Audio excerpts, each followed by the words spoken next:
மறுநாள் காலையில் அவ்வீட்டு வேதியன் எழுந்து வழிப்போக்கனை பார்த்து, ஐயரே, பொழுது ஏறுகிறதே, இன்னும் நித்திரை செய்கிறீரே என்று கேட்டான். அதற்கு காசி யாத்திரை செல்வோன் எனக்கும் என் சேவகனுக்கும் இளைப்பாக இருப்பதால் 2 நாழிகை கழித்து செல்கிறோம் என்று மறைத்து சொல்லி உறங்குவவனைப் போலிருந்தான். அப்போது பசுவை கறக்கும் வேலையாயிற்று. வேதியன் வேறு வேலைக்கு போக வேண்டியிருந்ததால் தன் மகனை அழைத்து, நீ கன்றை விடு என்று கூறிவிட்டு போய்விட்டான். அதன்படி சிறுவன் கன்றை அவிழ்த்து பசுவிடம் விட அவன் தாய் பால் கறக்க வந்தாள். பசுவின் மடி சுரந்ததைக் கண்டு கன்றை பழையபடி கட்ட ஒரு கோலால் புடைத்து இறுக்கி கட்டும்போது பசுவானது கோபித்து அவனை தன் கொம்புகளால் குத்திற்று. சிறுவன் பக்கத்தில் பாய்ந்து விழுந்து மூர்ச்சையானான். அதை கண்டோர் சொல்ல, தந்தை முதல் அநேகர் கும்பலாக கூடி தண்ணீர் கொண்டு வாருங்கள் என்று கூறிக்கொண்டிருக்கும் போதே அந்த சிறுவன் மரணம் அடைந்தான். அதை கண்டு அனைவரும் அழுது புலம்பினார்கள். அந்த வீட்டு வேலைக்காரன் பசுவை அடித்து அவிழ்த்து விட்டான். வெண்ணிறமான அந்த பசு கருநிறம் அடைந்ததை எல்லோரும் வருந்தினார்கள். இந்த வினோதத்தை எல்லாம் கண்ட காசி யாத்திரிகன் தன் சேவகருடன் புறப்பட்டு பசு போகும் வழியை பின்தொடர்ந்து சென்றான். பிரம்மகத்தி தோஷத்திற்கு ஆளான பசுவானது வாளை கிளப்பிக்கொண்டு நர்மதை நதியை அடைந்து நந்திகேஸ்வரரின் சமீபத்தில் இருந்த திவ்யமான ஜலத்தில் 3 முறை மூழ்கி ஸ்நானம் செய்ததும் வெண்ணிறம் அடைந்து தான் வந்த வழியை திரும்பி சென்றது. அதை கண்ட காசி யாத்திரகன், ஆகா, இந்த தீர்த்தத்தில் மூழ்கி குளித்த உடனேயே பிரம்மகத்தி ஒழிந்ததே என்று தானும் தன் சேவகனுமான அதில் ஸ்நானம் செய்து நந்திகேஸ்வரரை வணங்கி வழிபாடு இயற்றிவிட்டு சென்றார்கள். அவர்கள் அவ்வாறு போகும்போது அவர்கள் இருவருக்கும் எதிரில் சர்வாபரணங்களை அணிந்திருந்த ஒரு பெண் ஒருத்தி வந்து, நீ எங்கிருந்து வருகிறாய்? பொய் சொல்லாமல் உண்மையை சொல் என்று கேட்டாள். அதற்கு யாத்ரிகன் எதையும் மறைக்காமல் நடந்தவற்றை சொன்னான். அதன் பிறகு அவள் யாத்ரிகனை பார்த்து, நீ இங்கேயே இருக்க வேண்டும் என்றாள். யாத்ரிகனும் தன் சேவகனுடன் அங்கேயே தங்கியிருந்தான். அப்போது கங்கையான அந்த மங்கை, நீ எங்கே இவ்விசேஷத்தை கண்டாயோ அங்கேயே இவ்வெலும்புகளை விட்டு விடுவாயானால் உன் தாய் திவ்ய தேகம் அடைந்து சொர்க்கம் சேருவாள். ஒவ்வொரு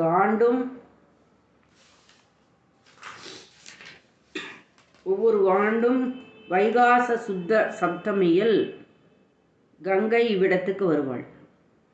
இன்றைய தினம் அந்த சப்தமி. நானே கங்கை, நான் அங்குதான் போகிறேன் என்று சொல்லி மறைந்தாள். காசி யாத்திரிகன் மீண்டும் நர்மதை நதி தீரத்தில் உள்ள நந்திகேஸ்வரத்துக்கு வந்து தன் தாயின் அஸ்திகளை நதியில் விட்டான். அவ்வாறு செய்ததுமே அவன் தாய் திவ்ய உருவத்துடன் தோன்றி, குமாரா, நீயே தன்யன், நீயே கிருத்தியன், உன் வம்சத்தை நீயே பவித்திரம் செய்தாய். உனக்கு தானம், தர்மம், தானியம், ஆயுள், வம்சவிருத்தி முதலானது கிடைக்கும் என்று வரமளித்து நற்கதி அடைந்தாள். இவ்விதமாக அந்த பிராமணன் தன் தாயின் அஸ்தியை நர்மதை நதியில் நந்திகேஸ்வரத்தின் அருகே விடுத்து தன் யாத்திரை முடித்து தன் வீட்டுக்கு திரும்பி வந்தான்.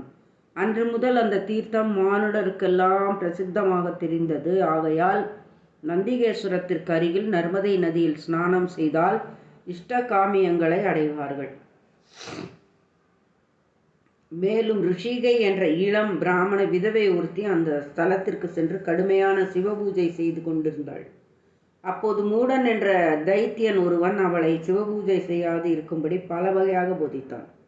அப்படி போதித்தும் ருஷிகை சிவபூஜையை செய்து வந்ததால் தைத்தியன் தன் கோர ரூபம் முதலியவற்றை அவளுக்கு காட்டி பயமுறுத்தவே அவள் பயந்து சிவசிவா என்று சிவநாமங்களை ஸ்மரித்து சரணமடைந்த தன்னை காக்க வேண்டும் என்று பிரார்த்தித்தாள்.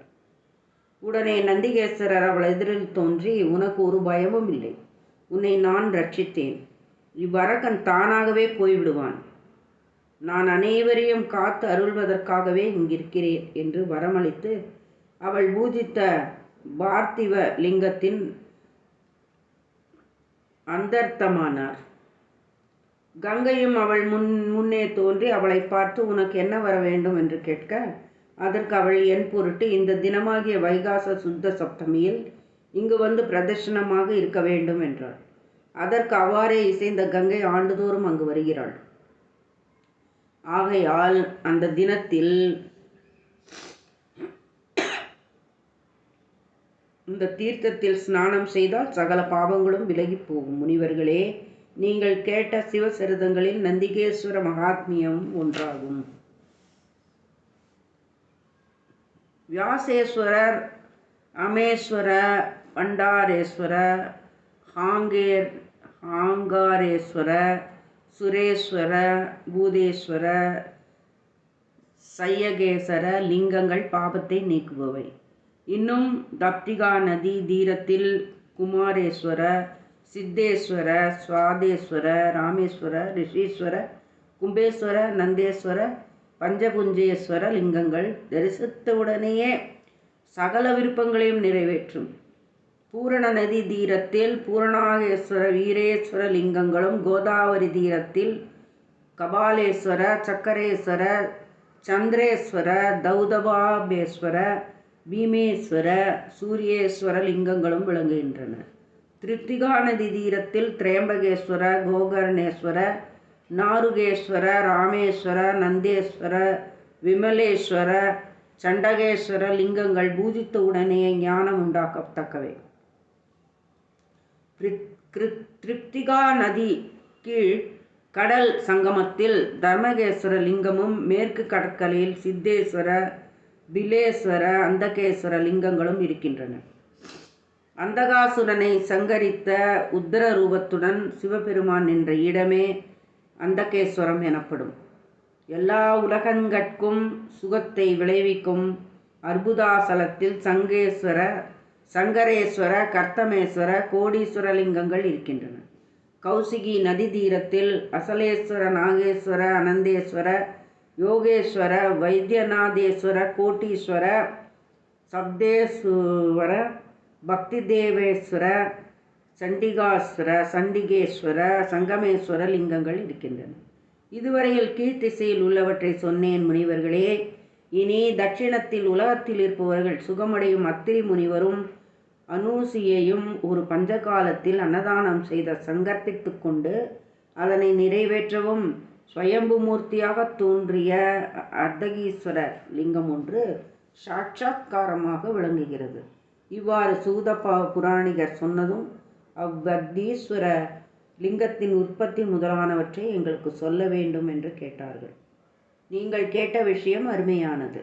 அந்த கதையை சொல்கிறேன். தென் திசையில் காமதம் என்ற ஒரு வனம் உண்டு. அது தவம் செய்வதற்கு தக்கதாக இருந்தது. அங்கே பிரம்மபுத்திரனான அத்திரி முனிவர் தன் பத்தினி அனுசுயையுடன் தவம் செய்து கொண்டிருந்தார். அப்போது 100 ஆண்டு காலம் மழையே பெய்யாததால் எல்லோரும் கஷ்டப்பட நேரிட்டது. எங்கும் தண்ணீரே இல்லாமல் போயிற்று. மரங்கள் எல்லாம் உலர்ந்தன. தளிர்கள், பழங்கள் எல்லாமே இல்லாமற் போயின. சந்தியாவந்தனம் முதலிய நித்திய கர்மங்கள் ஜலமில்லாமல் நிறுத்தப்பட்டன. எங்கும் நெருப்பு காற்று அடித்தது. இதனால் யாவரும் பெரும் துன்பம் அடைந்தார்கள். இவற்றை கண்ட பதிவிருத்தையான அனுசுயை இந்த துயரை சகிக்க மாட்டாமல் தன் கணவன் யோகத்தில் அமர்ந்திருக்கும் போது அவரது சீடர்கள் முதலானோர் பசிப்பினி ஆற்றாது பல இடங்களுக்கு சென்றதால் தான் மட்டும் தனித்து அவருக்கு பணிவிடை செய்து கொண்டு பார்த்திவலிங்கம் ஒன்றை செய்து பூஜித்து தன் கணவன் முன் இருத்தி இருவருக்கும் தண்டம் செய்தும் பிரதர்சனம் செய்து கொண்டும் இருந்தாள். அவளது பூஜையை கண்ட தைத்தியர், தானவர் முதலினவர்கள் அழகான அனுசையை பார்த்து மயங்கி மோகம் கொண்டார்கள். அவர்கள் ஆசையோடு அவளை நெருங்க முயன்றார்கள். ஆனால் அவளது சிவபூஜையின் சிறப்பினாலும் பதிவிரதை மகிமையினாலும் நெருப்பு மயமாய் உஷ்ணம் வீசுவதாலும் அவளை நெருங்க முடியாமல் தூரத்திலேயே இருந்தார்கள். அத்திரி முனிவர் செய்த தவத்தை காட்டிலும் அனுசையை செய்த தவம் மிகவும் கடுமையானது. அனுசையை தவம் செய்து முடித்த வரையில் அவ்விருவர் நீங்களாக வேறொருவரும் அங்கில்லை. இவ்வாறு சிறிது காலம் கழிந்தது. அத்திரி முனிவர் தியான யோகத்தில் மனவயப்பட்டு ஒன்றும் உணராதவராக இருந்தார். பதிவிரதையான அனுசையையும் தன் கணவனையும் சிவலிங்க பெருமானையும் அன்றி பிரிதொன்றையும் உணராமல் பெரும் நிஷ்டையில் இருந்து விட்டாள். அத்திரி முனிவர் தவத்திற்கும் அனுசூயையின் சிவபூஜைக்கும் சகல தேவர்களும் முனிவர்களும் கங்கை முதலிய தீர்த்தங்களும் மகிழ்ந்து அவர்களை பார்ப்பதற்கு அங்கு திரண்டு வந்து அவர்களது அற்புத சமாதி யோக நிலையை கண்டு அவர்கள் செய்யும் தவமும் பூஜையும் சிறந்தன. இதை போல யாரும் செய்ததில்லை. இவர்கள் மகா புண்ணியசாலிகள் என்று சொல்லிக்கொண்டே போய்விட்டார்கள். சிவபெருமானும் கங்காதேவியுமே அங்கே தங்கி நின்றார்கள். அவர்களில் கங்கை அனுசூயையின் பூஜை கிரமத்தைக் கண்டு இவளுக்கு ஏதேனும் வரம் கொடுத்துதான் செல்ல வேண்டும். சிவபெருமானும் வந்திருந்தால் அவரும் ஏதாவது நன்று செய்தே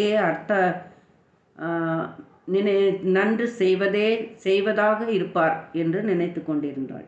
அனுசூயையோ தன் கணவது நிஷ்டை கலையும் வரையில் சிவபூஜையிலேயே இருக்க வேண்டும் என்ற கருத்துடன் அன்னபாதிய பானாதிகளை நீக்கியிருந்தாள். அவ்விருவர் நிஷ்டையும் 54 ஆண்டுகள் நீண்டன. தொடரும். நன்றி, வணக்கம். மற்றவர்களுக்கு இதை பகிருங்கள். நன்றி.